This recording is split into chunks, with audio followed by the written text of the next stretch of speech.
The story begins in the midst of the ball. The violinist played a melody that had long been familiar to everyone, and the ladies gossiped about the outfits of those around them. But the main star of the evening was the Duke of Cayenne of Wintel himself. As soon as he stepped out into the public, he was immediately surrounded. He was excellent. Every girl dreamed of getting at least a little of his attention. Suddenly, the audience noticed a girl who brazenly approached the Duke and spoke. Girls and boys looked at her with condemnation. They asked each other what kind of family she might be from to wear such an old-fashioned dress to a National Trust banquet. Cayenne fixed his gaze on the sweet girl and could not tear it away. She wore a soft pink dress with lace and embroidered roses. Immediately, the girl leaned over slightly and introduced herself. Her name was Atisha Hines from the Viscountcy of Hines. She turned to his lordship and said that he probably had not heard of them since they were half-Westerners. The man thought about it.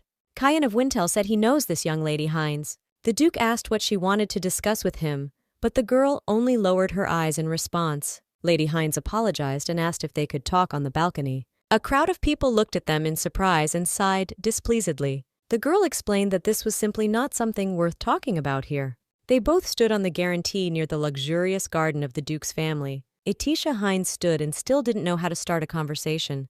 She was afraid to hear a refusal. They stood there for so long until her lips trembled and tears flowed from her eyes. Unexpectedly for the Duke, the girl said that she might die soon. An awkward silence fell between them.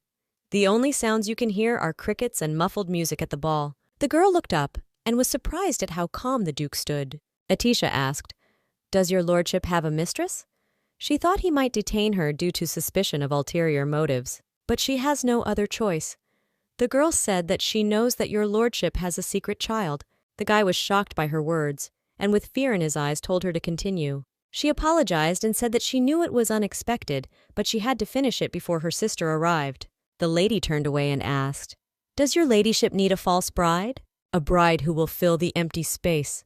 The man thought about her words. Atisha Hines, after some hesitation, said that she could fill it, like the air that disappears as soon as the time comes for your lordship and his secret mistress. The girl continued that he needed a person who would not create problems. She will live as if she does not exist and quietly leave. After her death, no one will pressure him to take another girl as his wife. Cayenne of Wintel looked at her indignantly and asked why he should listen to her. He doesn't enjoy playing with people's lives. The man turned around and was ready to leave for the ball, but then the girl asked him, "Has your lordship heard any rumors that the Duke treasures his secret mistress?" Lady Hines added that even if you marry a duke, you will receive the title of duchess but not a wife. All the ladies in the capital know about this. The girl screamed, "Isn't this the same as playing in people's lives?" The Duke turned around and said that these are aristocratic marriages. Atisha replied that he knows and that is why she is offering it to him. She will die soon anyway. The girl drooped and looked down at the floor. The lady said that your ladyship does not need to waste your nerves on her. All he has to do is marry her before he dies, even for a year. From her father's stepmother and older sister, she wants to escape the Hines family. She wants to spend the rest of her life in comfort, not in a family where everyone hates her. Atisha Hines bent low and began to beg the Duke to take her as his wife. "Take her with you, north." Cayenne thought about her words. The man asked, "Is it true that she is terminally ill?" The girl confirmed and said that she was at the 3rd stage of the disease. She still stood leaning towards the Duke Cayenne of Wintel, thought about his decision. Atisha Hines thought he probably found it strange that a girl he didn't even know was asking him for something like that so suddenly. She closed her eyes and confirmed that she had no regrets. Unexpectedly, the Duke called her name. The girl raised her head a little. The man said she was right. His family is pressuring him to get married, but he would never want a wife, and therefore he paused for a moment. Cayenne doesn't think her proposal is bad. The girl raised her head at him in surprise. The guy continued that feelings are of no use for a contractual marriage agreed upon by both parties. Atisha had tears in her eyes. She didn't believe he agreed. The Duke took a ring from his pocket and asked her to give him her hand. She raised her hand, and the man placed a diamond ring on her ring finger. It sparkled from the light of the moon and was so beautiful that the girl could not look away. The girl thought it was a ring with the sign of the Duke of Wintel. It itself perfectly adjusted to her. She thanked his lordship for such a wonderful gift and for agreeing to the contract. Atisha Hines will make sure he doesn't regret their marriage. The night after the ball, another quarrel occurred at the Hines estate. Atisha Hines decided to tell her family she was sick, but venturing forward proved too difficult. The girl was already afraid to start the conversation first, so her stepmother, Madame Dorothea, immediately interrupted her. The woman said that she was busy, and if it didn't matter, then let her figure it out herself. Atisha said that a few days ago the doctor diagnosed her. She has hypermania syndrome. Tears flowed from the girl's eyes. Her half-sister, Larianne Hines, asked what kind of disease this was. Lady Hines replied that it was an incurable disease. The stepmother asked, "Are you talking about that disease in which mana accumulates inside the body? And in the case of a woman, does her body explode?" Atisha replied that it was. The doctor told her that she was already in the 3rd stage and that she only had a year to live. The girl cried loudly. What should she do about it now? Suddenly, Madame Dorothea shouted that she should make every effort for her 20th birthday. The girl looked up at her questioningly.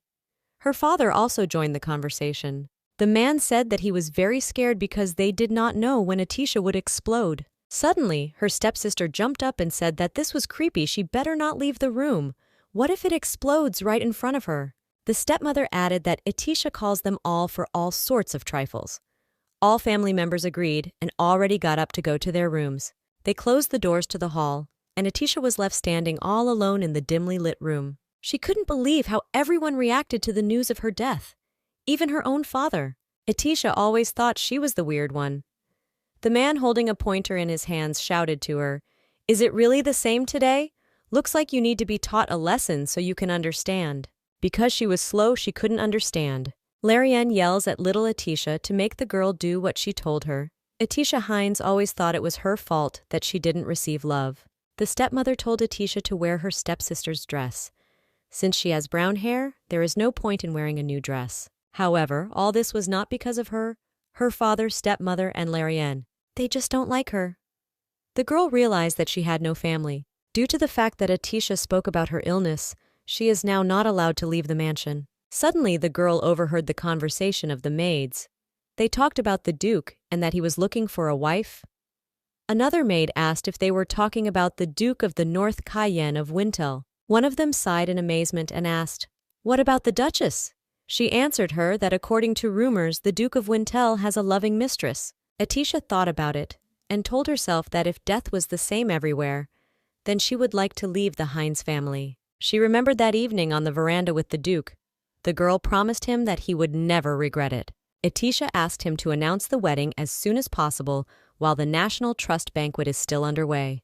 Cayenne of Wintel asked, "Do you mean to say that you wish to go north as soon as the banquet is over?"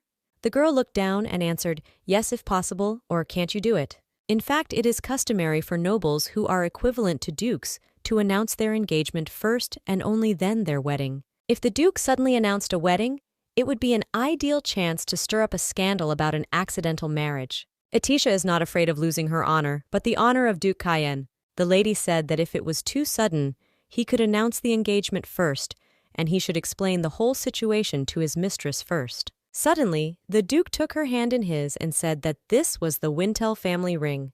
"He will do whatever she wants, Duchess of Wintel." The girl couldn't believe her ears. The guy asked if she understood what he told her. The girl looked at him with sparkling eyes and talked about how grateful she was to him. She had heard that the Duke of the North was known as a ruthless and cruel war hero, and they also say that he has a scary and cold character. The girl examined him carefully. He is so kind to her. Or is this just a falsehood for the one who will become the temporary duchess? Perhaps this is all a pity, although in fact that was not the case at all. It doesn't matter whether it's politeness towards his fake wife or pity she's not interested. Atisha said that then she would like to announce her on the last day of the banquet. The guests in the hall were still enjoying the evening. Some were dancing, some were gossiping. But then the doors opened and Lady Hines entered the hall. Without exception, all eyes were fixed on her. Girls and men whispered, asking each other what she was talking about with the Duke, maybe about marriage. And immediately the others denied this theory. This is impossible. The first daughter can still do it, but the second one can't. On the first day of the banquet, the ladies discussed why the first daughter of the Hines family was delayed. But then the doors of the palace opened and she appeared, Lady Hines. She looked simply divine. All the boys' and girls' eyes were fixed on her. Larianne walked, and with her graceful gait she made men look at her with their mouths open and girls envy. Suddenly, the girl shouted her sister's name to the whole hall. She came up and asked how she could take her invitation to the banquet. She's the reason she's late. It's only the first day, what is she going to do about it? Atisha replied that she came with an invitation with their last name written on it. She didn't take it. Larian Hines came very close to her and loudly said that everything that belongs to the Hines family is hers. She squeezed her sister's hands tightly, causing her to start crying and screaming for her to let her go. Larian Hines quietly told her, "Atisha, you are also Hines, therefore you are mine. Didn't I tell you not to leave your room? Why did you, who had never been interested in such banquets, come here?" She squeezed her head tightly and Atisha fought back her tears. Larian continued to say that she bought her a toy every day so that she would not get bored and even sang songs to her, all because she didn't give her the doll? Atisha remembered one moment from her childhood. Larian told her to look in the mirror. She dressed her up and asked if she thought it was pretty cute. The girl could not take her eyes off herself. Atisha confirmed and asked if she could show it to Mom and Dad. Larian rudely asked why. Satisfied, Atisha replied, "Because you made me beautiful. It won't be good if..." Before she could finish speaking, she heard the sound of sharp scissors clicking in her sister's hands. Her beautiful locks of hair were now lying on the floor. Larian, standing with scissors in her hands, asked if she still wanted to show herself to others. Atisha, with tears in her eyes, asked her not to say such a thing. Larian Hines came very close to her and smiled and said, "You are my doll." The newspapers were filled with loud headlines about one of the Hines family sisters. Hines burned the Countess's tea table. By tearing up the painting, Larian Hines has destroyed another asset of the Crown Prince. Larian is a bad person. To what extent, Atisha did not even know. If Larian likes something, she gets it. Always. If she didn't like something, she would tear it apart. At first, everyone condemned Larian for her actions, but then the girls laughed and said that this is Miss Larian, this is in her repertoire. They couldn't wait to see what Miss Larian would do next. Larian receives love no matter what she does. She is so beautiful, but she makes Atisha sick more than anyone else. Larian leaned over and quietly told Atisha that she was her doll, only her. Therefore, the girl took a bucket of cold water and doused her younger sister, adding that this is why other people will never see her.